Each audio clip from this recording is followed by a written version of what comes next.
제가 누가복음 강해를 쭉 그동안 해왔는데 잠깐 좀 멈추려고 그래요. 그리고 성령님께서 저에게 오늘날 돌아가는 그 모든 그 세계 정세와 이 시사적인 문제들을 놓고 말씀을 전하기를 제 마음에 이렇게 주셔서 그런 쪽으로 말씀을 좀 해볼까 합니다.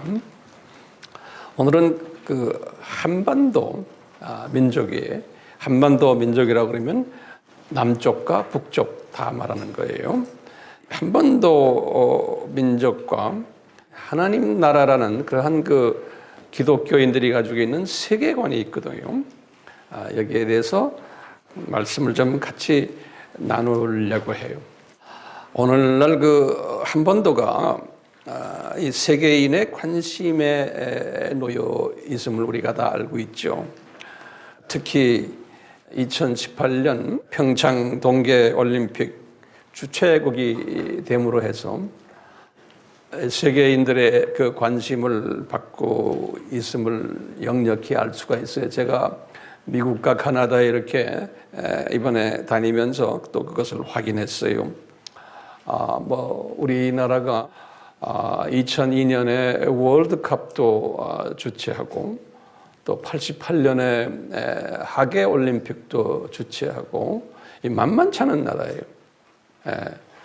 그런 그 기적을 우리 민족에게 이렇게 이루게 하셨는데 이번 그 동계올림픽은 김여정이라는 이 여자도 왔고 펜스도 왔고 그러면서 이제 여기서 일어나는 여러 가지 그 다이내믹한 역동적인 이야기들 또 우리 문재인 정권이 친북 친중 쪽으로 가고 있는 이런 모든 일들 전 세계인들이 알고 있어요.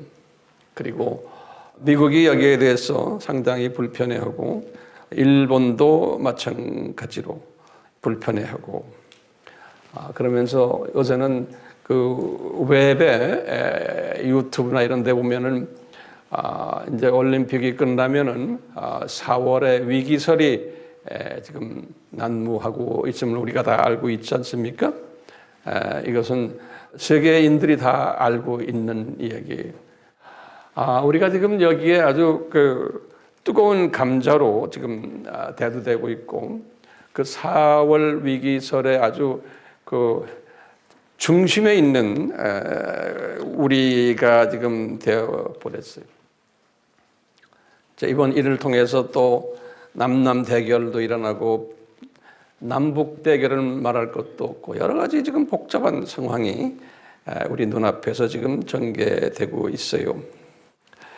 그러면 이제 우리가 이제 던져야 될 질문 하나가 있어요. 왜 이 조그마한 나라가 70년 전에 이 일본에서 해방을 당하고 그리고 한 몇 년 있다가 남북으로 갈라져서 첨예한 대립을 하면서 70여 년 동안 이런 일을 하는 가운데 북쪽은 북쪽대로 하나의 특색 있는 나라로 저렇게 되어버렸고 남쪽은 남쪽대로 또 이러한 모습이 되어버렸어요. 그러는 가운데 이 한민족이 북쪽은 북쪽대로 남쪽은 남쪽대로 세계인의 관심 민족으로 거론되고 있음이 틀림없어요. 그러면 왜 이런 그 일들이 오늘날 일어나고 있을까?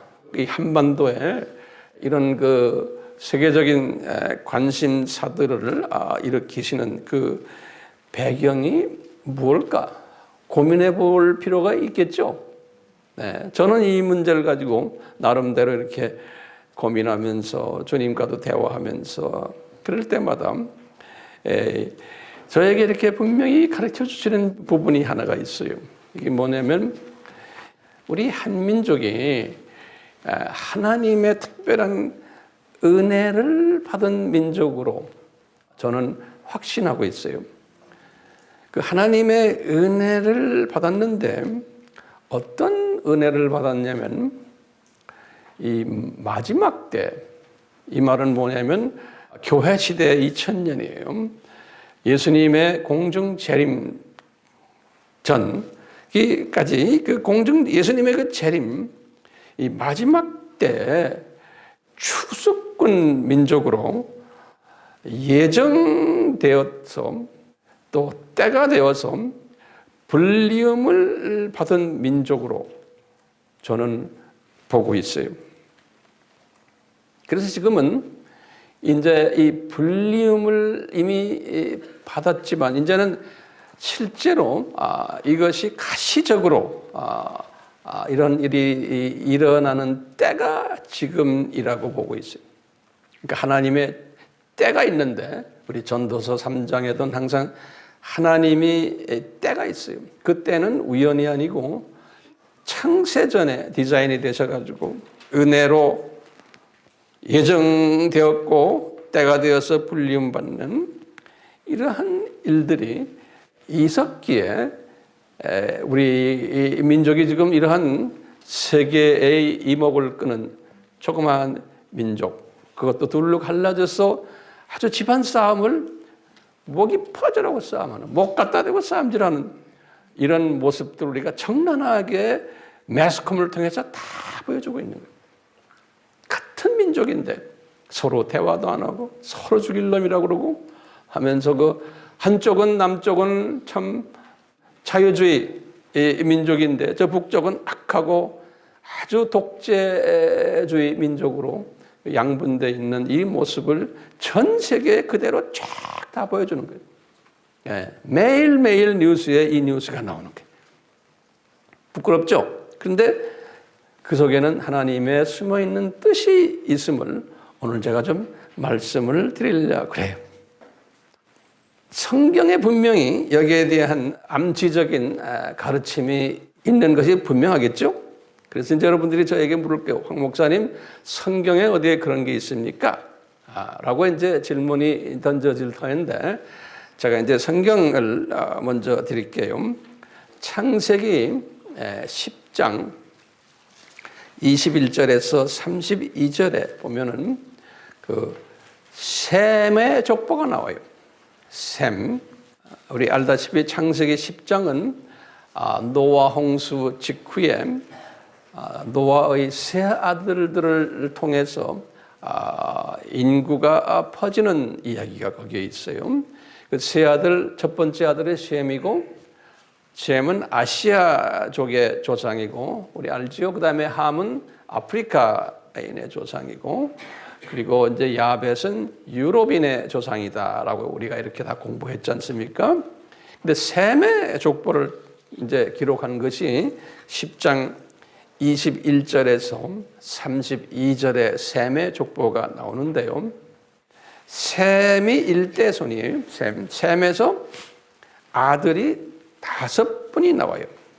엘람, 성서에 보면은 아수르, 아르박사, 그 다음에 룻, 아람, 이렇게 5분의 이름이 나와요. 이제 셈에서요. 그런데 이제 요 셈에서요, 세 번째 아들, 아르박삭에다가 이제 동그라미를 쳐놓으세요. 요 아르박삭, 항상 하나님은 여러 형제들 중에서 한 사람을 딱 이제 쓰시는 것, 여기에서도 우리가 발견이 돼요. 아르박삭이, 이 아르박삭 셋째 아들을 통해서 살라라고 그래요. 여기는 3대 손이에요. 다시 말하면 셈의 살라. 그리고는 살라를 통해서 에벨이라는 아들이 나와요. 그러니까 에벨은 4대 손이에요. 셈의. 근데 에벨이라는 말은 영어로는 영어 성경이 E-B-E-R이에요. 에베르. 그래, 에베르. 헤베르는 요 말은 뭐냐면 히브루라는 말이에요. 히브루. 우리 히브루 사람들이란 말 들었죠? 이 강 건넌 분들 그런 의미의 히브루. 그러니까 에베르가 히브루 사람들의 조상으로 이제 보시면 돼요. 그 이름 자체가. 그래서 에벨이라는 이름이 굉장히 중요한 이름이고 그 안에 숨겨진 뜻이 있어요. 근데 이 에벨이라는 요 사람, 다시 말하면 히브루라는 요 사람이 아들 둘을 낳아요. 요 에벨이 거기 성경에 다 나와요. 두 아들 이름이 뭐냐면 첫째 아들이 벨렉이라는 아들이 나오고 둘째 아들이 욕단이라는 아들이 나와요. 그래서 요 벨렉에 지금 요 창세기 10장에는 요 벨렉에서부터 주르륵 흘러가면서 밑으로 나오는 후손 이야기는 10장에서는 거론 안 하고 11장에서 요 벨렉부터 창세기 11장 10절에서 26절에 거기를 쭉 보시면 요 벨렉의 후손이 루후, 수룩, 나호르, 데라, 아브라함 이렇게 나와요. 그러니까 아브라함이 요 벨렉의 후손이에요. 그러니까 셈에서부터 셈, 아르박삭, 살라, 에벨, 그다음에 벨렉 쭉에서 아브라함이 나와요. 그거 이제 알겠죠? 여기 정리됐어요? 그리고는 욕단이라는 두 번째 아들이 있어요. 벨렉에 여기다 욕단이다 동그라미를 쳐놓으세요. 크게. 요 욕단의 아들들이 13명이 있어요. 창세기 지금 10장 26절에서 30절에 지금 쭉 나와요. 욕단의 아들들이 몇 명이에요? 13명인데 13명들이 동방 쪽으로 갔다 그랬어요. 이스트 사이드. 그러니까 항상 예루살렘을 중심으로 중동을 중심으로 동방하면 이제 아시아 쪽이에요.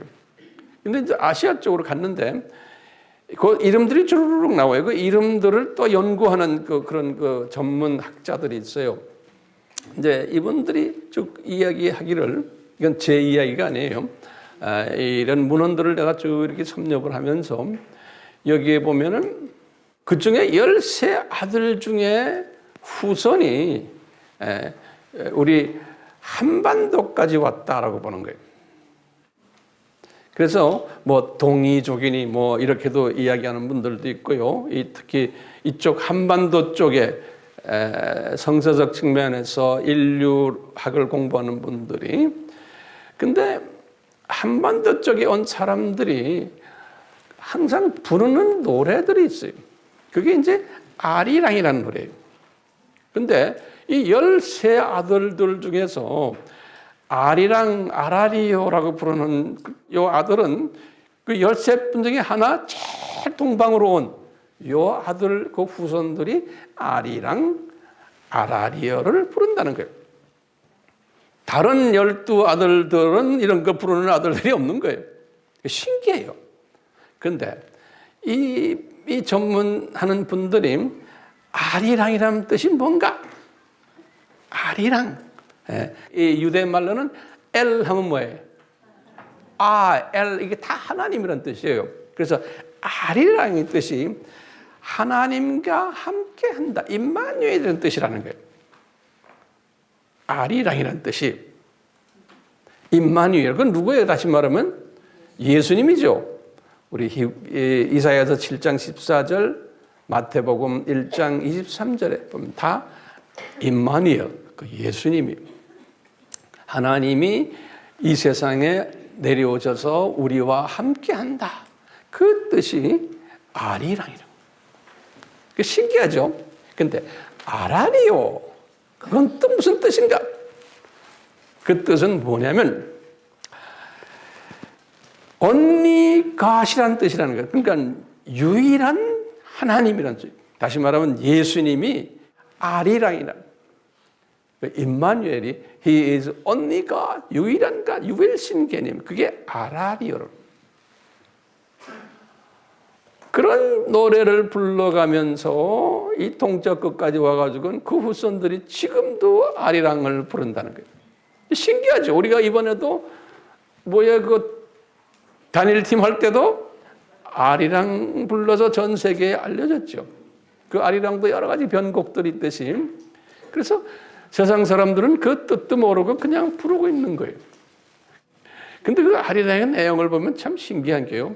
아리랑, 아리랑, 아라리요. 뭐 이렇게 나가다가 나를 버리는 자는 심리도 못 가서 발병 난다고 그랬죠. 그러니까 이 민족을 건드리면 심리도 못 가서 발병 난다는 거예요. 그러니까 우리도 무슨 뜻인지도 모르고 불렀는데 지금 이런 차원에서 이렇게 딱 보니까 이 민족은 이게 특별한 민족인 거예요. 근데 이렇게 우리가 이렇게 보면요, 고려인들, 소련 전역에 퍼져 있는데 그분들이 아리랑을 불러요. 조상들 노래 뭐 아는 거 있습니까? 그러면 아는 게 아리랑이에요. 고려인들, 조선족들도 마찬가지예요. 근데 이 노래는 이게 그냥 대를 이어서 계속 내려가는 거예요. 그러니까요, 어떻게 우리 민족이 이 아라리오 민족이 되었는가요? 이제부터 제가 이야기할 때 아라리오 민족 하면 아리랑은 예수님 임마누엘을 외쳤던 민족이고, 그 다음에 아라리오는 유일신 예수님이시다라는 걸 외쳤던 이 민족. 이게 어떻게 이런 민족으로 되어 버렸나요? 라고 우리가 이제 질문을 다시 한번 해보면, 이거는 첫 번째 뭐냐면, 이것은 하나님의 은혜구나.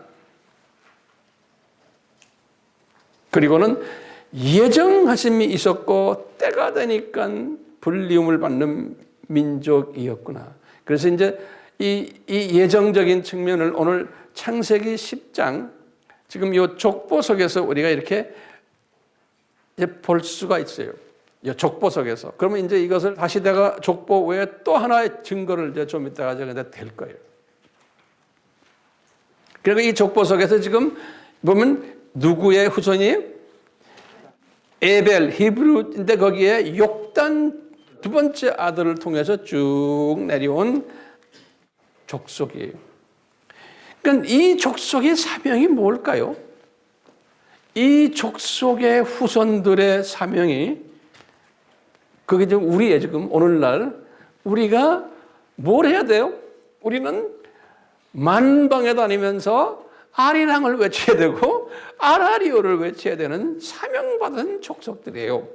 다시 말하면 예수 그리스도의 정체성을 외쳐야 되고 예수 그리스도가 누구라는 것을 외쳐야 되는 그러한 사명을 받은 민족이에요. 그러니까 선교 사명을 받은 민족인 거예요, 우리가요. 이 신약 시대에 보면 예수님부터 시작을 해서 쭉 오늘날까지 요 선교 일을 하라고 그랬잖아요. 지상 사명이죠. 사도행전 1장 8절, 마태복음 28장 19절 20절, 너희들은 모든 족속에게 예수 그리스도를 증거하라 그랬는데요. 이 선교를 하라 그럴 때 기독교의 역사를 보면 꼭 하나님은 시대별로 한 민족을 딱 잡아다가 그 민족을 사용하세요. 선교 민족으로 시대별로. 그랬어요.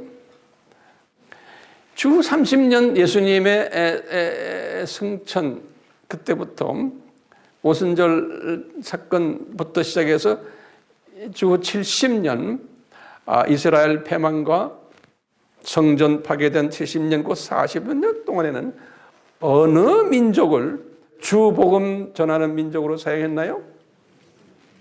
이스라엘 민족인 거예요. 이스라엘 민족. 본국 민족과 디아스포라 이스라엘 사람들. 그리고는 이스라엘 사람들이 주 70년에 눈이 감겨버린 거예요. 예수님을 보지를 못하고.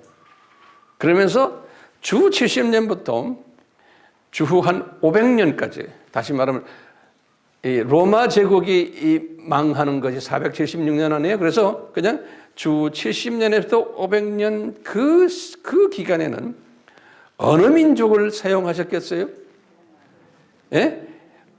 이태리 민족이 로마 민족을 사용하셔가지고 로마 제국을 복음화시키는 일을 했어요.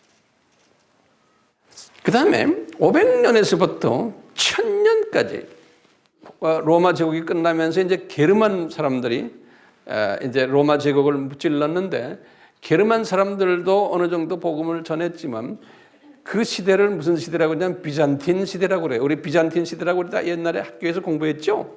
그게 이제 그리스예요, 그리스.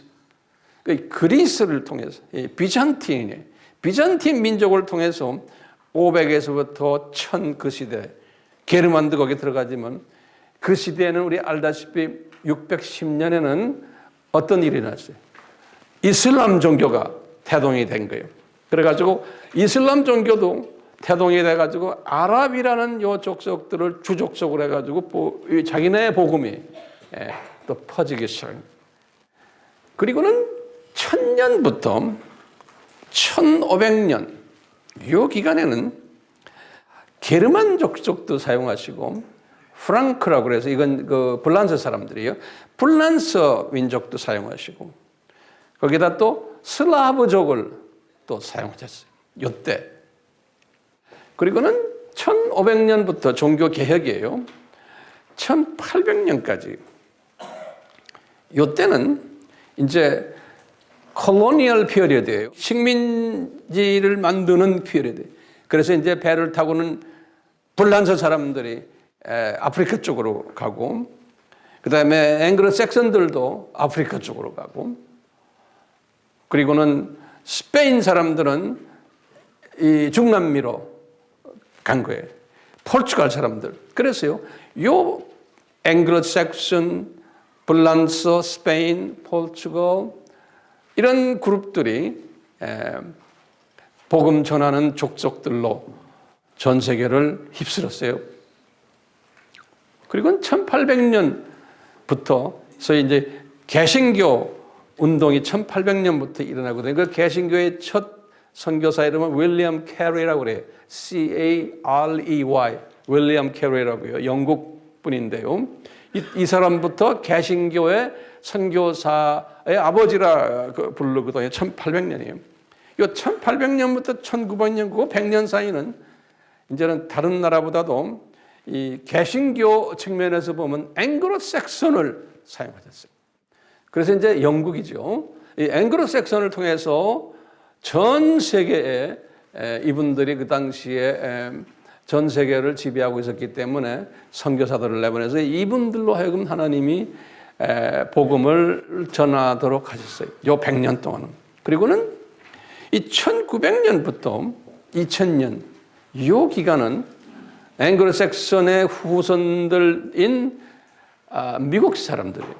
그래서 이 미국 사람들을 통해서 영국과 이제 손을 잡고 미국이 주로 된 거예요.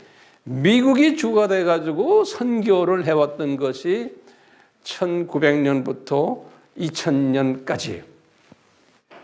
그러다가 신기하게도 영국도 미셔너리의 숫자가 점점 줄어들고 교회들도 줄어들고 미국도 아직도 선교사가 전 세계에서 제일 많이 나가 있지만 예전 같지가 않은 거예요.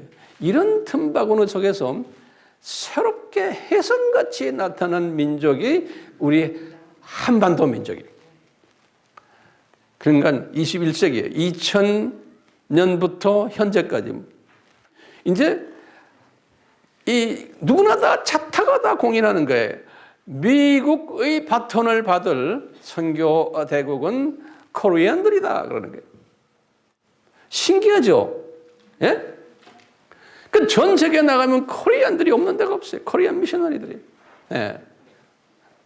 자, 이 코리안들 왜 갑자기 이 불교 나라 출신인 이 민족을, 유교 나라 출신인 이 민족을, 그것도 남북이 갈라져서 북쪽이 그렇게 악하게 행동하는, 북쪽은 김일성 주체 사상인 종교의 그것도요. 예. 그런 더러운 악령이 위에 깔려 있는데 이 남쪽은 무슨 일로 이분들이 이렇게 선교사를 많이 내보내고, 이 남쪽 출신들은 한국 딱 보세요. 십자가가 온 천지에 깔려 있어. 빨간 십자가다. 비행기 타고 가면 내려다보세요. 전 세계에 그런 나라 우리밖에 없어요. 어디 가나 젊은이들도 모아놓고 너 선교사 갈래 그러면 아멘 할렐루야 다 그래. 세상에 선교사 나가겠다고 하는 젊은이들도 많고 늙은이들도 많고, 한국 사람들이 이민간 미국이나 카나다나 호주나 남미나 어디 가나 한국 교회가 너무나 많은 거예요. 세계 어느 다른 민족과 이게 비교가 안 되는 거예요. 한국 이민교회들이 그 안에서요 하나같이 다 여름 되면은 단기 선교 간다고 그냥 비행장이 그냥 난리. 왜 이 민족이 이랬나 이거예요? 예? 뭘 먹을 거 있다고 그렇게 선교 간다고 그래요? 그러면 우리가 어떻게 봐요? 아하, 이게 아리랑 알라리아 민족이구나. 언제 쓰시려고? 21세기에 예수님의 재림이 가까이 오게 이 마지막 주자로서 하나님이 쓰시려고 하는 민족이구나. 자, 그렇다면 이 세계 선교의 대국이 되려면 적어도 15가지의 기본 요소가 필요해요. 아까 말한 이스라엘 족속들, 로마 족속들, 비잔틴 족속들, 이 슬라브 족속들, 게르만, 플란스, 스페인, 포르투갈, 앵글로색션, 미국, 이 모든 족속들이 어느 시대에 선교 대국이 되기 위해서는 제가 지금 말씀드리는 다음에 15가지의 요건을 갖추고 있어야 돼요. 아무나 되는 게 아니에요. 첫 번째는 뭐냐? 이 민족적 은혜를 받아야 돼요. 이거는 은혜가 없이는 안 되는 거예요. 하나님의 이 은혜가 있어야 돼요. 두 번째, 이 은혜 바탕 위에 예정하심이 따라와야 돼요. 예정하심과 부르심이 calling 하는 거예요. 세 번째는요, 민족적 때가 차야 돼요. 그게 아무 때나가 아닌 게 각 민족들에게 허락하신 때가 있어요. 이거 개인에게도 똑같아요. 네. 근데 우리의 때는 뭐예요? 지금이에요. 우리 민족은 지금. 그 다음에 네 번째는 이렇게 해서 된 사람들에게 오순절 다락방 사건이 일어나야 돼요. 성령 세례의 사건이 일어나야 돼요. 다섯 번째는요, 이 복음 때문에 이 민족적 핍박이 따라와야 돼요. 같은 나라 안에서도 이 복음 전하는 사람들이 핍박을 받는, 그래서 순교까지 일어나는 일이 있어야 돼요. 그게 다섯 번째. 여섯 번째는 크리스천의 숫자가 많아야 돼요. 선교대국이 되려면. 일곱 번째로는요, 교회의 숫자가 많아야 돼요. 여덟 번째로는요, 그런데 이 신학이 복음주의, 선교 마인드, 복음주의 신학이 돼야 돼요. 복음주의라는 건 예수 중심.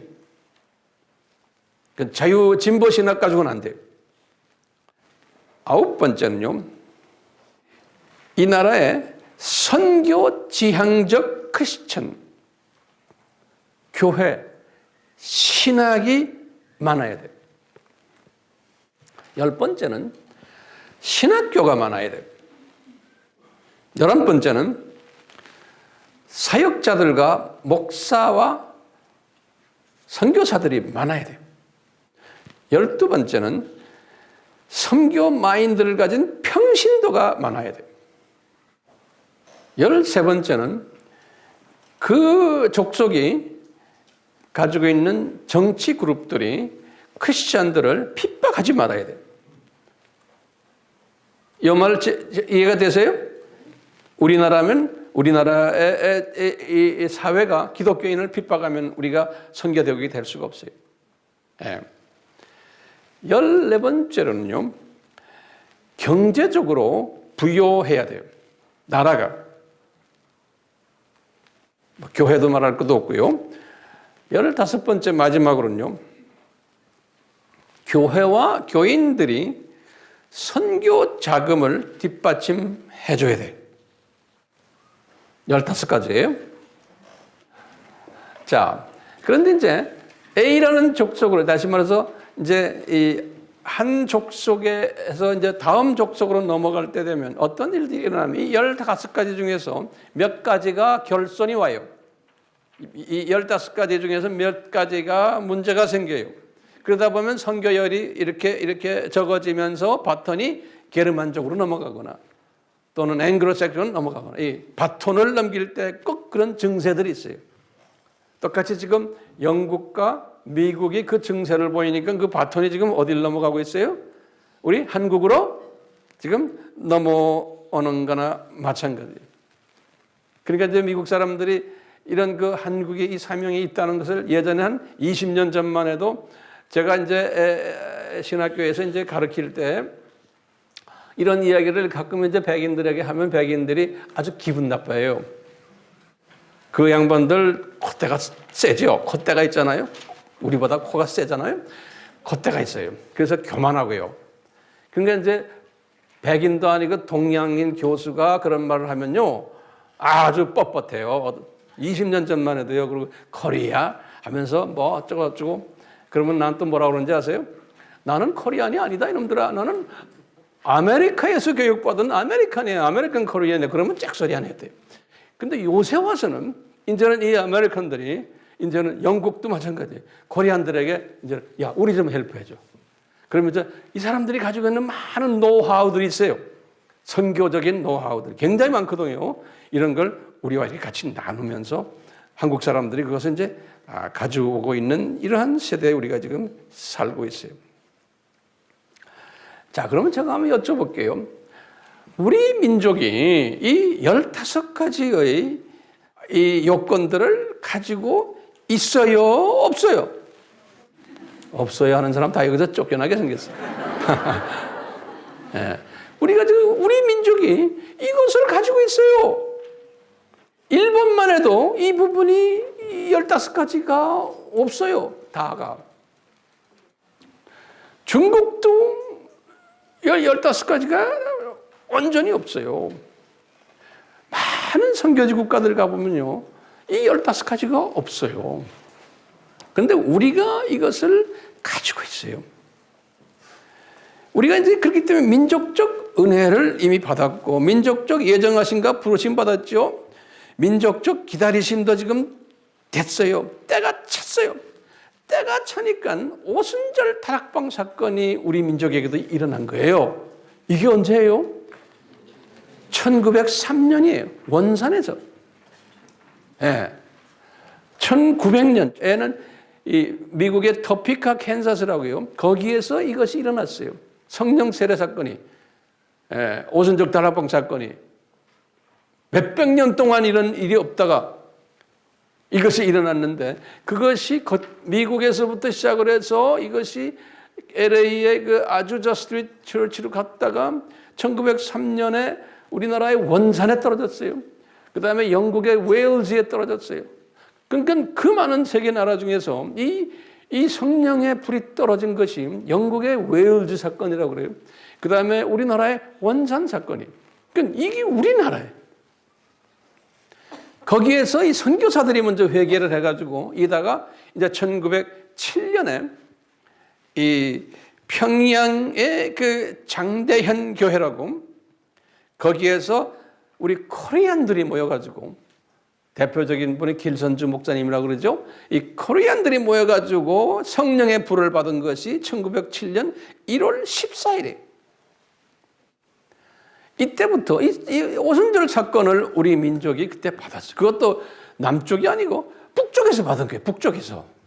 그러니까 우리가요, 이 평양이라는 저 동네가 지금은 우상단지로 가득 차 있지만 그 자리에 지금 김일성 동상이 앉아 있고 김일성에게 지금 이 우상을 섬기는 일을 지금 하고 있는데 우리 예수님은 전지하시고 전능하시고 무소부재하신 분이신데 이분이 이것을 프리 디자인 했겠어요? 안 했겠어요?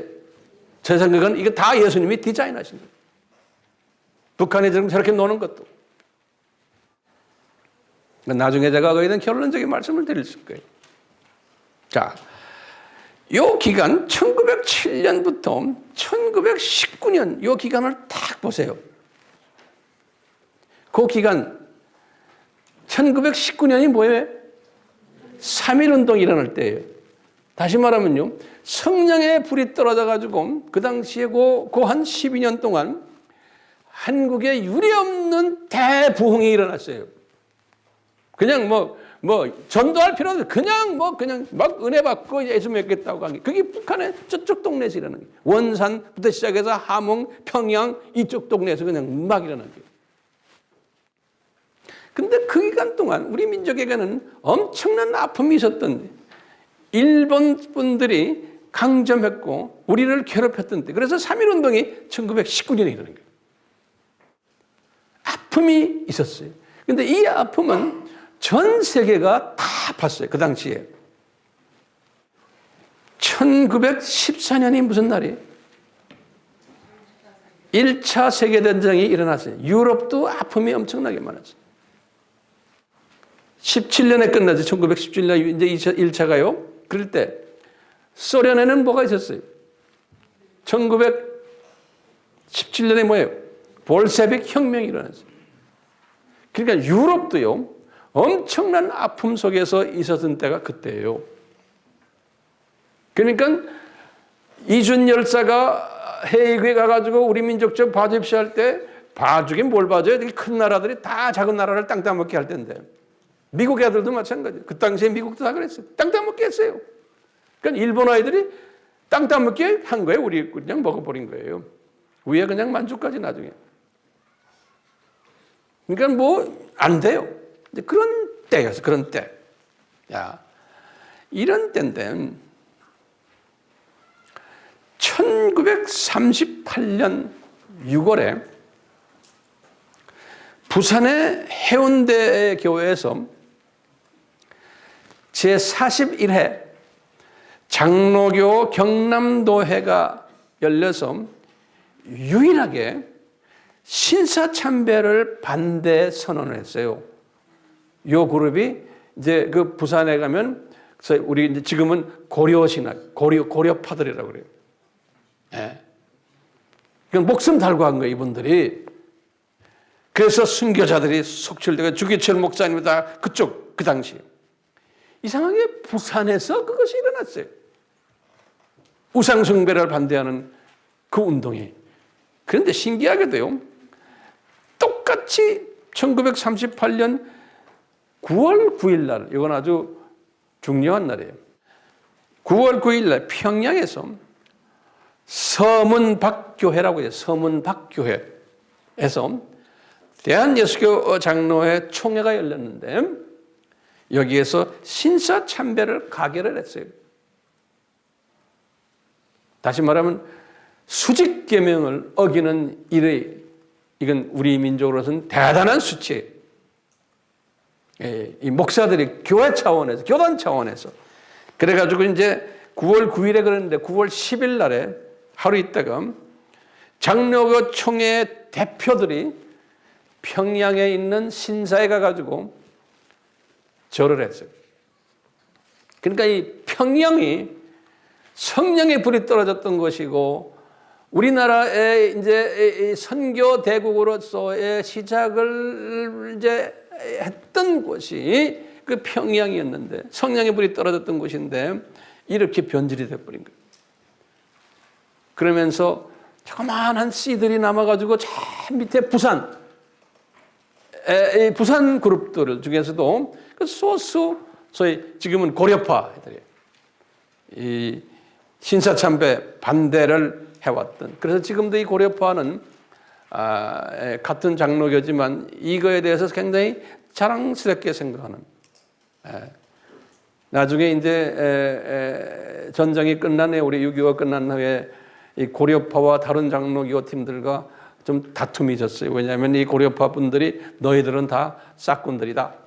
그래서 그냥 그러니까 또 과거는 과거고 하고 또 왜 우리를 싹군이냐 이놈들하고는 또 서로 좀 불편했겠죠. 그래서 좀 아팠어요. 이런 문제 때문에.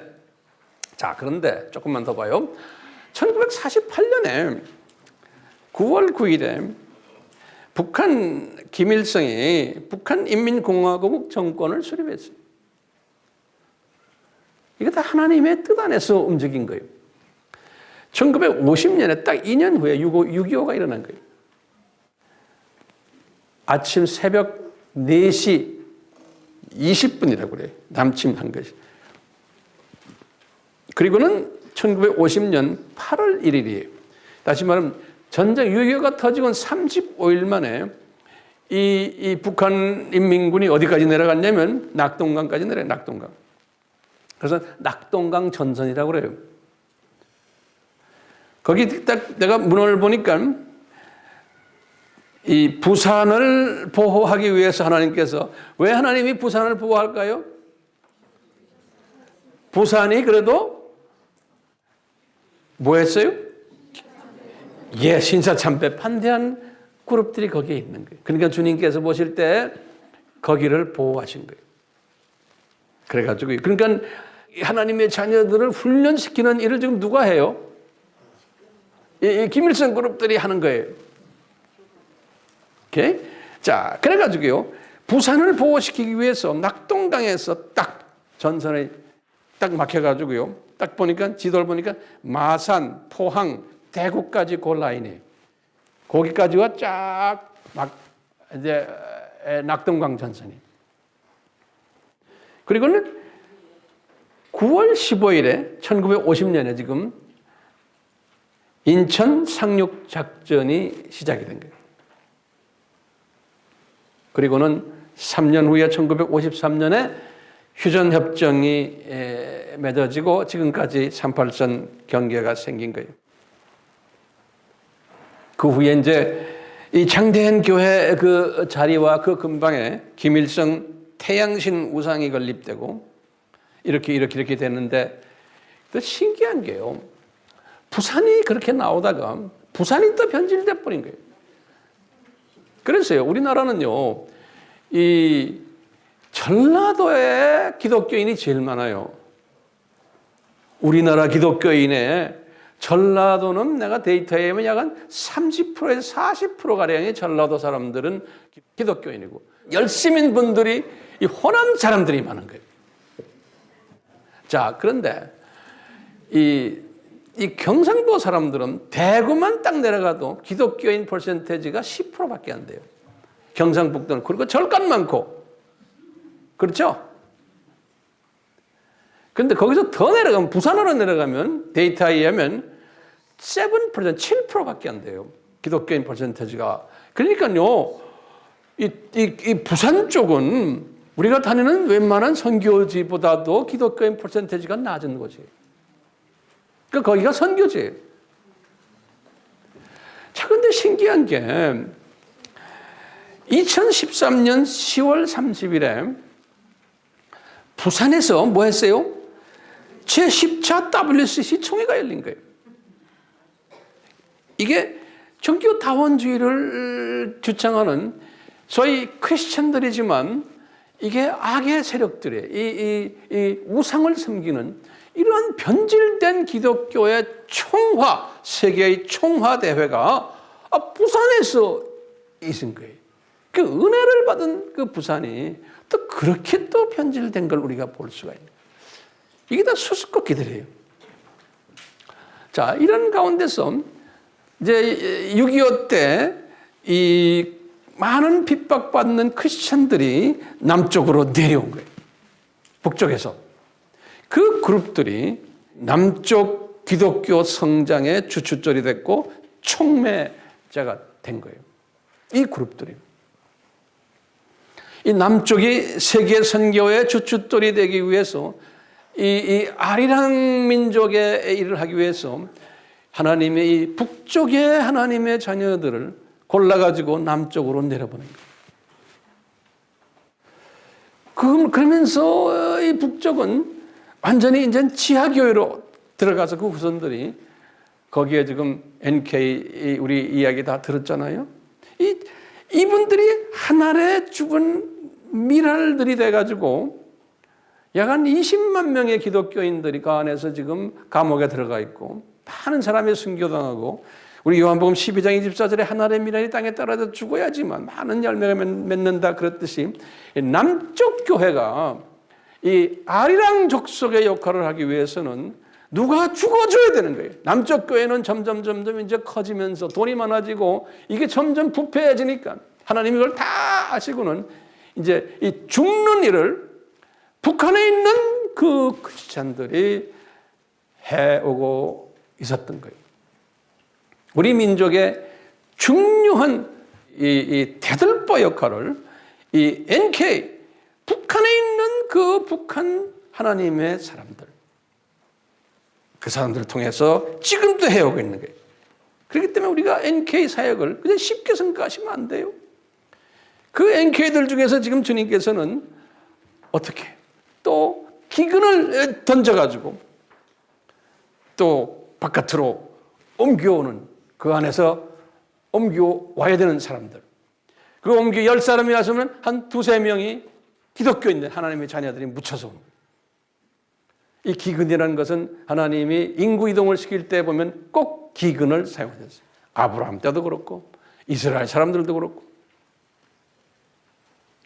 자, 이런 지금 상황 속에서 우리가 지금 동계올림픽을 지금 맞았고, 김여정이라는 그 자녀가 왔다 갔다 하고, 문아무개가 지금 대통령이 돼가지고 이렇고 저렇고, 지금 우리가 지금 이런 상황 속에 살고 있어요. 우리는 지금 이 모든 사건들을 이 성서적인 시각으로 우리는 지금 보는 거예요.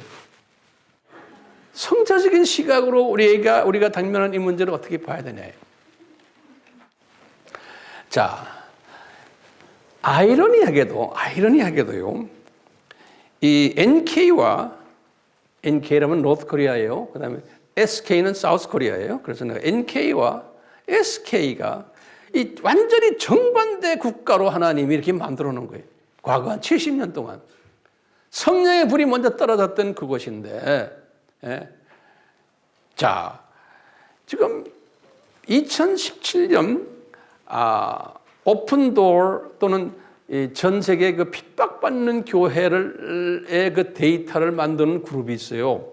그 그룹의 리포트를 딱 보니까 전 세계에서 가장 기독교를 핍박하는 나라가 주 한 20-30개 나오는데 그 중에 넘버 10까지를 내가 골라봤어요. 봤더니 첫 번째 나라가 뭐냐? 항상 2016년에도 15년에 똑같아. 노스 코리아예요. 북한이. 그러니까 대표적인 나라예요. 전 세계에서 기독교인을 가장 핍박하는 나라가. 성경만 들고 다녀도 사형감이니까요. 두 번째가 소말리아예요. 소말리아. 이게 다 이슬람 나라들이에요. 나머지 나라들은. 세 번째가 아프가니스탄이에요. 네 번째가 파키스탄이에요. 다섯 번째가 수단이에요. 여섯 번째가 시리아예요. 일곱 번째가 이라크이에요. 여덟 번째가 이란이에요. 아홉 번째가 예멘이에요.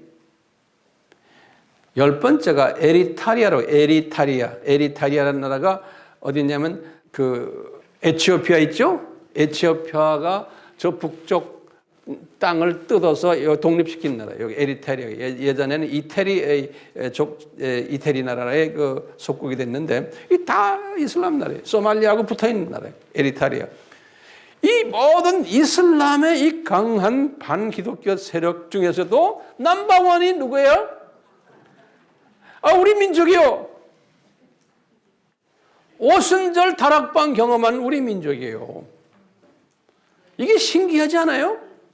그러면서 우리 민족이 그냥 가만 앉아만 있으면 괜찮은 게 아니에요. 이 사람들이 지금 김일성을 우상화를 하고 있는 거예요. 주체 사상이란 건 김일성 종교예요. 김일성을 하나님으로 찍는 거예요. 봉수교회에 전도사 되는 여자가 그 웹에 들어가서 보세요. 미국에 가가지고 어느 교회에서 설교를 하는데 뭐라고 그러냐면 우리의 하나님은 김일성입니다 하고 떠들고 있는 거예요. 봉수교회라는 그 교회의 전도사가. 자, 그러니 첫째 북한에 가지고 있는 아이러니가 기독교 박해국 중에 최고 박해국이라는 거예요. 근데 남한은 뭐예요?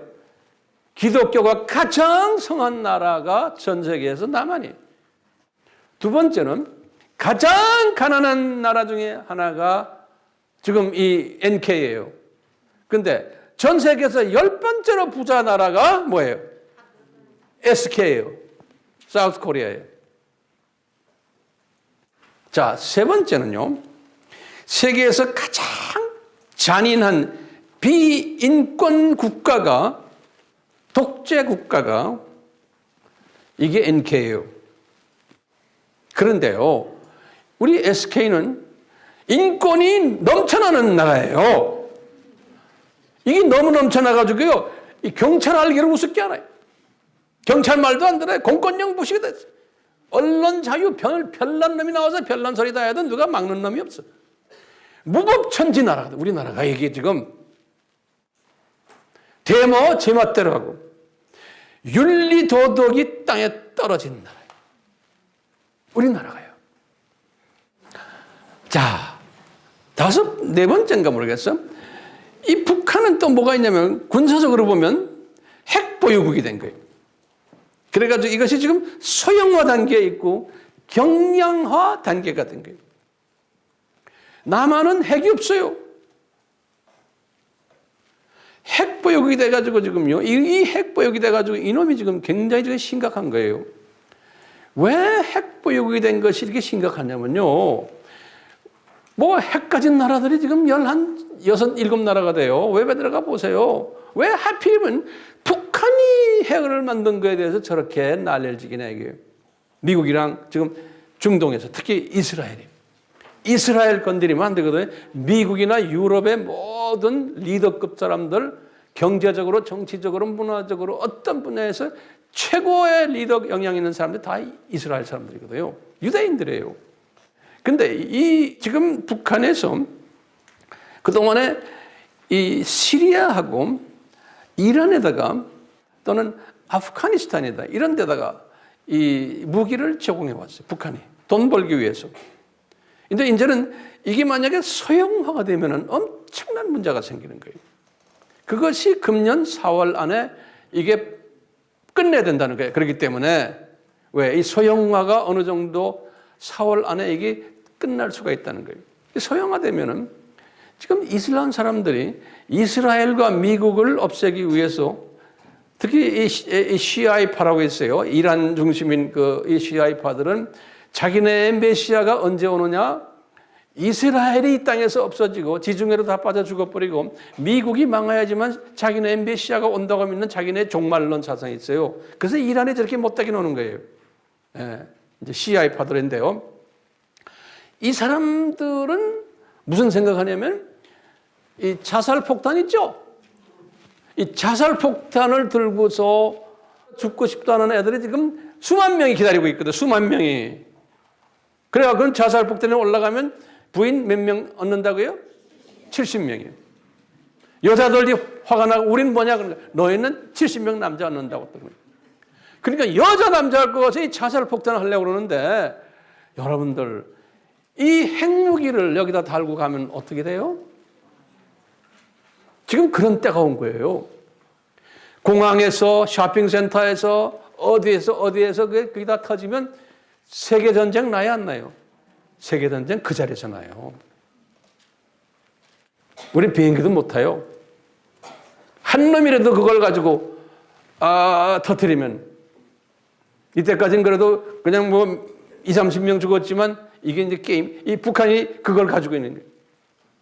그러니까 미국도 만약에 이놈들이 이걸 미국에 와서 터뜨리면 이건 끝나는 거예요. 영국, 유럽 할 거 없이 지금 이런 때가 지금 딱 온 거예요. 그래서 지금 유대인들이 특히 지금 트럼프 정부를 강하게 미는 거예요. 지금 그 집 딸이 왔죠? 이방카. 그 남편이 쿠시너라고 그 유대인이에요. 유대인 중에서 정통 유대인이에요. 걔가 이스라엘을 자주 다니면서 이스라엘과 지금 이런 문제들을 지금 협상을 직접 하는 나라예요.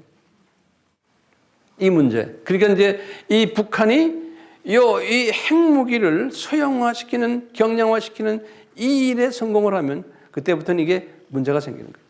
그래서 지금 이번에 또 어젠가 또 무슨 또 나왔죠? 해상 봉쇄 뭐 이런 것도 이게 다 이건 못하기 위해서. 그러니까요, 이 북한이란 이 나라가 우리 민족이에요. 전 세계를 쥐고 놓고 하는 일을 하는 민족으로 그렇게 만들어진 거예요. 이게 그놈들이 잘해서 그래요? 나 생각이거든. 예수님의 장중에서 움직이는구나. 왜요? 모든 이 세상 만물은 누구의 장중에 있어요? 예수님의 장중에 있어요. 마태복음 28장 18절. 예수님이 뒷전 들고 구경만 하고 계셨어요? 아니에요. 하는 예수님께서 다 그런 걸 그냥 그대로 놔두는 거예요. 또 예수님이 그것을 계획하시는지도 몰라요. 그래갖고 이런 가운데 남쪽은 또 아주 착한 민족이에요. 핵도 지금 없잖아요. 그렇죠? 핵을 만들어도 되는데 미국 눈치 보면서 지금 못 만들고 있잖아요. 그뿐이에요. 우리는 세계 유엔 말을 잘 들어가지고 유엔 평화 유지군으로 나가 있고, 코이카 알죠? 국제협력단체 코이카가 나가서 각 나라 그냥 많이 도와주고, 거기다가 또 우리 선교사들이 근 3만 명이 나가서 얼마나 지금 돈을 뿌려요. 예? 달러를. 유엔 자금도 많이 내죠. 그러니까 유엔 사무총장도 나오잖아요. 이 민족의 한쪽은 세계 평화를 위해서 아주 지금 열심히 기여하는 나라고, 저 북쪽 저 아저씨들은 지금 이 세계를 완전히 뒤집어 놓는 일을 지금 하는데, 아주 그냥 이 두 그룹이 완전히 이건 다른 반대되는 행동들을 하는 거예요. 자, 보세요. 제가 질문 던질게요. 한반도에 만약에 전쟁이 일어나면 어떻게 되겠어요? 지금 이런 상황에서 4월에 만약에 전쟁이 나서 만약에 전면전이 일어났어. 그러면 어떻게 되겠어요? 소련도 기어들어올 거고, 중국도 기어들어올 거고, 미국은 미국대로, 일본도 기어들어오고, 이 땅 따먹기를 할 거예요. 이 땅을 놓고요. 북한은 뭐 돈이 없고 오일이 없고 이러니까요, 그 전쟁 공갈만치기 저놈들 못해요. 그러니까 이 땅이 이게 이 강대국들이 놀아먹는 땅으로 하루아침에 변해버리는 거예요. 자, 이렇게 하면은 우리가 아리랑 민족이 될 수 있어요? 못 돼요? 아리랑 민족이 될 수가 없어요. 우린 성서적인 측면에서 이야기하는 거예요. 그러니까요, 이 땅 따먹기를 그놈들이 얼마든지 할 수 있지만 우리 하나님이 막으실 거예요? 안 막으실 거예요? 막으셔야 되는 거예요. 막을 거예요. 왜요? 우리가 아리랑 민족이기 때문에 그런 거예요. 아리랑 일을 해야 되기 때문에 그거 그냥 공연불이 안에 지금 해하고 있는 거예요. 남북이 하나가 돼가지고 더 멋있게 해야 돼요. 그러니까 북쪽에 있는 그 기도팀들, 헌신팀들, 목숨을 달고 예수님을 믿는 사람들이 이제 조인해가지고 같이 해야 되는 게 우리가요. 이 민족이. 그러니까 우리 민족이 통일이 돼야 되는데 이런 식으로 통일이 되면 안 되는 거예요. 만약에 지금 문재인 정부식으로 그 논리대로 통일이 된다면 연방국가가 되고 나중에 서서히 공산화돼 버리면 기독교는 이게 지하로 내려가게 되고 아리랑 국가 할 수 있어요? 없어요? 이 15가지의 이것이 부족해지는 거예요. 15가지 요건들이 있죠? 거기에서 우리가 부족하게 돼요. 그러니까 못하는 거예요. 자, 그렇기 때문에 우리가요, 아리랑 민족이 되려면 남북이 하나가 돼야 되는데 통일이 돼야 돼요. 남북이 통일이 되려면 지금 이런 상황 속에서 제 혼자 생각에 이거는 국부전으로 그냥 미국이 지금 우리나라 정부가 저렇게 나오면 바이패스 시켜가지고 저쪽에 핵을 때리고 중요한 부분들을 때리고 김정은이 죽여버리고 그 그룹들 쫙 해서 그냥 없애버리면 그냥 하루아침에 끝나는 거예요. 지금 그렇게 되기를 주님이 계획한다고 보고 있어요. 네. 그렇기 때문에 만약에 이 보수 그룹이 대통령이 됐으면은 전면전으로 갈 가능성이 있어. 그러니까 지금 진보 그룹이 대통령이 된 것도 하나님의 뜻이에요. 이 양반들이 지금 이렇게 진보적으로 나오니까 미국이 아예 그냥 제쳐놓고 그냥 때릴 수 있게끔 지금 기회를 만들어주고 있는 거예요. 그러니까 모든 건 다 예수님의 장중에서 지금 일어나고 있어요, 없어요? 있어요. 예수님의 창조에서 일어나고 있어요. 자, 이게 우리가요, 여러 번 제가 여러분들에게 가르쳤어요. 하나님의 나라라는 거예요. 하나님의 나라. 하나님의 나라가 뭐예요? 우리가 지금 성서에서 오늘 본문 말씀에도 나오지만 예수님이 그랬어요. 저 나라, 저 세상, 이 세상. 또는 뭐라고 그랬어요? 내세 또는 금세 이런 단어를 썼어요. 이 말은 뭐냐면 이 아담이 타락 전에 이 7,000년 이 세상 전에 뭐가 있었다는 거예요? 영원한 저 세상이 있었다는 거예요. 그렇죠? 우리 공부했죠? 이 7,000년 이 세상이 있어요. 7,000년 이 세상이 있고 그 다음에 이거 끝나면 다시 저 세상으로 가는 것이 이게 하나님 나라의 전부가 다가. 그래서 우리가 공간적인 하나님의 나라, 시간적인 하나님의 나라 우리 다 공부했죠? 자, 이 하나님 나라가 있는데 이 하나님 나라 안에서 지금 7,000년 시간 속에서 이 시간 속으로 예수님이 오시게 돼 있고 왜 이 7,000년이라는 이 시간 이 세상을 만들었어요? 그러면 우리가 뭐라고 그랬어요? 하나님의 창세전에 창조 목적을 가르쳐 주기 위해서 창조 목적 교육 학교를 설립했다. 기억나세요? 이 7,000년은. 이 7,000년 동안 이 7,000년을 지고 계신 분이 누구예요? 예수님이죠. 예수님인데 예수님 바로 예수님이 그 학교의 교장 선생님이죠. 그렇죠? 근데 부교장을 임명했어요. 그게 누구예요? 사탄이에요. 그래서 예수님이 부교장 이름을 이 세상 신이라고 그런 거예요. 요한복음 12장 31절에. 이 세상 신이 이 밑에 똘마니들이 많은 거예요. 그 사탄의 백성이 전체 인구의 지금 보면 약 한 70, 80%. 그러니까 지금 이 7,000년 세계에 사는 사람들의 대부분이 사탄의 자녀들인 거예요. 하나님의 자녀는 소수예요. 그런데 이 사탄의 자녀들을 사용하셔가지고 어떻게 해요? 하나님의 자녀들을 훈련시키는 것이 이 셋업이에요. 7,000년 셋업이에요. 우리 학교 공부했죠? 창조 목적 학교 어떻게 했어요? 처음에 이사장이 성부 하나님이라고 했죠? 이사회가 있고 그 다음에 교장 선생님이 누구예요? 예수님이에요. 부교장 교감은 사탄이에요. 그 다음에 거기에 또 누가 있어요? 교사들 있죠. 교사들은 교장 측 교사와 부교장 측 교사들이 있다고 그랬어요. 기억나세요? 학생은 누구예요? 학생은 하나님의 백성들이에요.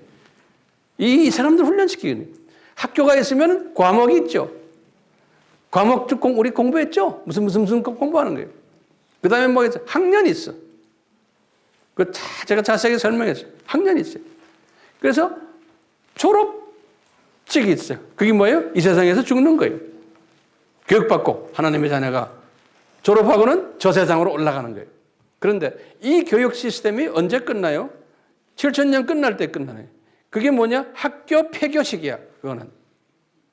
자, 이렇게 이 세상 안에서 이 창조 목적을 훈련시키는 이 훈련. 그래서 하나님의 자녀들을 시간 속에다가 떨어뜨려 가지고 이 훈련을 시키는 것이 이 세상인 거예요. 그렇죠? 네. 근데 이제 이 훈련시키는 과정 속에서 대표적인 선교 민족들을 아까 제가 이름을 쫙 됐죠.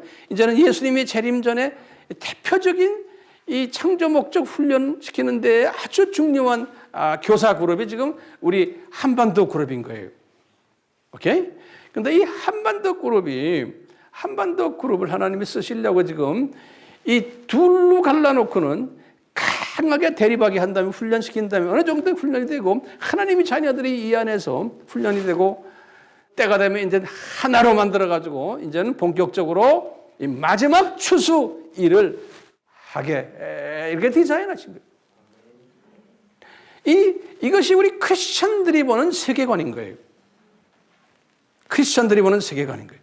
그러니까요, 예수님도 이 크리스천 세계관을 말씀하셨어요. 마태복음 12장 32절에 오늘 본문 말씀에 바울도 그랬어요. 에베소서 1장 21절, 고린도전서 2장 11절, 야고보서 4장 10절. 우리 크리스천들은 이 여기에 잠깐 있는 안개 같은 존재들이라는 거예요. 베드로도 그랬어요. 베드로전서 2장 11절에 우리는 나그네들이라는 거예요. 잠깐 훈련받아서 내려온 나그네들이라는 거예요. 요한에 보는 세계관도 마찬가지죠. 요한계시록 이 사람이 그래서 이 7,000년 끝나고 그럼 21장부터 22장에 보면 저 세상 환상을 딱 본 거예요. 새하늘 가셨다고. 아니 이분들도 가지고 있는 이 세계관이 이런 거예요. 우리는 잠깐 여기에서 살고 있는데 이쪽을 우리를 훈련시키는 그 사탄의 자녀들이 우리를 훈련시키는 이런 시스템으로 우리가 지금 학교 공부를 하고 있다 이렇게 보는 거예요. 그 성서에서 보면요, 이 저 세상이라는 단어들을 쓸 때 거기다 좀 적어보세요. 성경 구절 드릴게요. 저 세상이라는 단어를 마태복음 12장 32절, 에베소서 1장 21절, 또 저 세상이란 말을 내세라는 단어도 쓰고요. 또는 오는 세상이라는 단어도 썼어요. 이거 또 빛의 세상이라는 단어도 썼어요. 요한복음 1장 9절에. 또는 윗세상이라는 단어도 써요. 윗세상. 요한복음 8장 23절에. 또는 영원한 세상이라는 단어. 요한복음 3장 16절.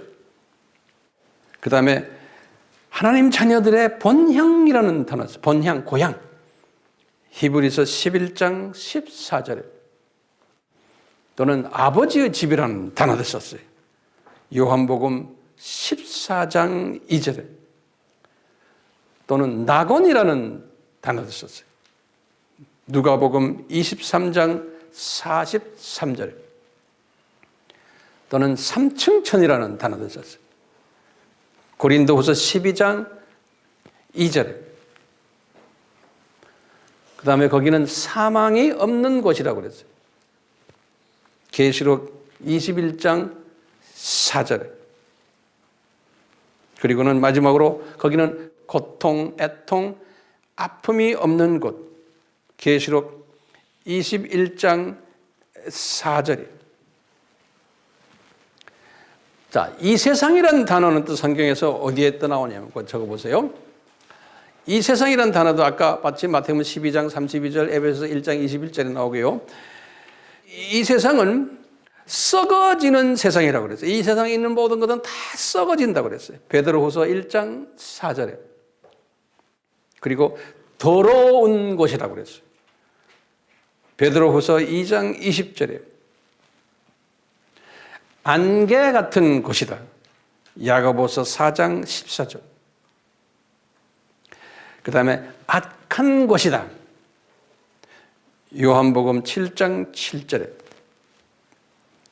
사탄의 왕이 있는 곳이다. 다시 말하면 사탄이 이 세상 왕이다. 이렇게 썼어요. 거기 다시 사탄이 이 세상 왕이다. 요한복음 12장 31절에. 그 다음에 잠깐 지나가는 세상이다. 요한일서 2장 17절에. 이제 그림자 세상이다. 역대상 29장 15절. 자, 그렇기 때문에요. 우리가요, 지금 이런 세상에서 살고 있는데 이 세상의 임금이 누구라고 그랬죠? 사탄이죠. 자, 그러면 사탄은 누구의 지배를 받는다고 그랬죠? 예수님의 지배를 받는다고 그랬죠. 거기다 적어 놓으세요. 사탄이 예수님의 지배를 받거든요. 우리 욥기 1장 6절에서부터 12절 봐도 그렇고 마태복음 4장 7절에도 그렇고 예수님이 주님이시고 예수님의 허가 없이는 사탄은 아무것도 못하는 거예요. 아무것도 못해요. 그런데 이제 제가 결론적인 한마디만 할게요. 이런 천국의 시스템, 다시 말해 하나님 나라의 시스템이 저 세상, 이 세상, 그 다음에 뭐예요? 저 세상 시스템인 거예요. 자, 그런데 우리가 지금 이 세상에 살고 있으면서 하나님의 자녀들인데도 이 시스템을 잘 모르고 있는 거예요. 이 시스템에 블라인드다, 이 눈이 감겨진 것이 거의 한 60, 70%의 하나님의 자녀들이 그렇게 살고 있는 이 시스템. 이 사탄의 자녀들은 말할 것도 없고 하나님의 자녀들인데도 여기가 지금 이 세상이 자기 고향으로 생각하는 거예요. 장례식 때 이제 잠깐 깨닫다가 말아버립니다. 영적인 소경이라는 말을 예수님도 쓰시잖아요. 영적 소경들이에요. 이런 사람들이 지금 우리나라에도 엄청나게 많은 게 교회 안에 목사들도 선교사들도 뭐 교인들은 말할 거 없고요. 신학교들도 다 그렇고 대부분이 지금 그렇게 가는 이 완전히 이 세상도 제대로 보지 못하는 그런 사람들을 우리가 뭐라고 했어요? 썬데이 크리스천들, 명목상 크리스천들이, 이성주의 크리스천들이, 이런 사람들이 60%에서 70%라고 전문가들이 말한다고 그랬죠. 그 다음에 넘버 2 레벨 크리스천들은 우리가 눈은 떴는데 근시안전 크리스천들이에요. 그러니까 이 세상을 이렇게 볼 때 지금 돌아가는 이 모든 한국의 남북 문제, 올림픽 문제 뭐 이런 걸 보면서 이 세상적으로만 보는 거예요. 저 세상적으로 보질 못해. 다시 말하면 세계관이 이 세상만 보는 세계관으로 모든 사물을 보는 거예요. 성경도 그런 식으로 보고 자기 이성에 갖다 대고 저는 그렇기 때문에 성경 해석도 저 세상 중심적인 해석이 아니고 다 이 세상 중심적인 해석들. 그래서 이런 사람들 우리가 뭐라고 그랬죠? prosperity gospel, 번영 이 세상에서 성공하고 돈 많이 버는 기복적인 이런 이 세상에서의 복받기를 좋아하는 그러니까 모든 사물도 그런 세계관으로 보는 거예요. 그러니까 문재인 정부가 왜 저래? 보수 그룹들 중에 이 그룹은 이런 눈이 이 사람들은 문재인 저 사람 축출 안 해요. 예수님이 세워놓은 거예요. 왜요? 성경에는 어떻게 돼 있어요? 로마서 13장 1절에서 2절에 어떻게 돼 있어요? 모든 권세자들은 하나님이 세웠다고 그랬어요. 하나님이 세운 거예요. 바울이요. 그렇게 말했어요. 디모데전서 2장 2절에도 바울이 똑같이 그렇게 말했어요. 디도서 3장 1절에도 다시 들어요. 로마서 13장 1절에서 2절, 디모데전서 2장 2절, 디도서 3장 1절, 베드로도 말했어요. 베드로전서 2장 13절에서 14절. 이 당시에요. 네로 왕이 이 사람들을 괴롭힐 때예요. 네로 왕은 54년에서 68년에 주후. 이 사람들이 한참 사역할 때 네로 왕이 이 사람들을 나중에 다 죽였잖아요. 65년에 베드로가 네로 왕에 의해서 십자가 거꾸로 매달려 죽었잖아요. 68년에 참수당했죠, 바울이 네로 왕한테. 그런데도 우리 성경에 보면 베드로도 그렇고 네로도 그렇고 바울도 그렇고 한 번도 반정부 말씀하신 것이 없어요. 네로 왕 그 사람 죽여버리자. 그 사람 왜 저렇습니까? 한마디도 안 하고 오히려 지금 내가 성경 구절 드렸죠. 그 사람은 하나님이 세우신 하나님의 종이라는 거예요. 그러니까 바로 왕도 하나님의 종이라고 그랬죠. 성경에 보면요. 느부갓네살 왕도 이스라엘 사람들을 그렇게 괴롭힌 느부갓네살 왕도 하나님의 종이라는 거예요. 그런 측면에서 보면요. 히틀러도 스탈린도 택동이도 김일성이도 시진핑이도 김정은이도 사탄의 자녀들이지만 하나님이 그놈들을 하나님의 자녀들을 훈련시키기 위해서 다 세우는 하나님의 종들이라는 거예요. 그러니까 하나님이 우리를 위해서 그놈들을 세우는 거예요. 그놈들이. 그러다 때가 되면 싹 없어져 버려요. 우리나라의 지금 정권도요. 그분들도 뭐 하나님이 세웠지만 하나님은 예수님을 믿는 사람들이 아니에요. 천주교 나간다고 해서 예수님 믿어야 아니에요. 다 종교 다함주의고 동성애 다 이야기하고, 예? 뭐 타종교나 이거나 다 같다고 이야기하는 사람들이에요. 공산 저 북쪽에다 가서 김일성 앞에서 절도하는 사람들이에요. 이런 사람들이 다 주체사상 말하고 우리나라에 지금 지도자급들은 그런 사람들이에요. 그런 사람들 우리 역사 우리가 아주 단세포적인 시각으로 보면 다 죽이고 싶죠. 예? 이 지금 일본 수준의 크리스찬들은 단세포적인 사고방식 가진 사람들이에요. 이 예수님의 이 역동적인 역사를 보지를 못하는 세계관 가진 사람들. 전체 그림을 보지를 못하는 거예요. 두 번째 그룹들도 마찬가지예요. 그런데 이 세 번째 그룹들은 어떤 그룹들이에요? 히브리서 11장 믿음 가진 분들이라고 우리 항상 이야기했죠. 이분들은 뭐예요? 내가 살고 있는 이 세상은 이게 잠깐 내가 지나가는 내가 방문자다. 때가 되면 나는 저 위로 올라가는 내 고향으로 가는 존재다라는 것을 항상 시각을 그 세계관을 가지고 사는 사람들이 이 믿음의 11장 믿음을 가진 사람들이에요. 이런 측면에서 볼 때 우리는 지금 이 땅에 와서요. 하나님의 창조 목적을 내가 훈련받기 위해서 내가 지금 이 땅에 와 있는 존재예요. 우리를 그 훈련시키기 위해서 지금 각 지금 나라마다 예수 안 믿는 악한 독재자들 많고 예수 안 믿는 대통령 수상들 깔려 있어요. 그 사람들이 다 권력 가지고 돈을 다 가지고 있어요. 그것은 하나님 예수님의 창조에서 그 일을 지금 예수님께서 해왔어요. 인류 역사에서. 그러면서 이 사람들이 하나님의 자녀들을 훈련시켰던 거예요. 똑같이 지금 우리나라도요. 우리나라가 지금 진보들이 정권을 가졌으니 그것을 뭐 어떤 사람들은 뭐 한 몇 개월 있으면 그게 다 망할 거다. 뭐 별난 또 예언 받았다면 그런 예언 듣지 마세요. 뭐 별난 예언들이 여기저기 나오는 예언들이라고 다 들으시면 안 돼. 그러니까 그 예언을 이 성서적인 이 큰 역사적인 측면에서 성서를 보는 시각을 가지라고 제가 이렇게 긴 시간 이야기하는 거예요. 이 분별력을 가지라고요.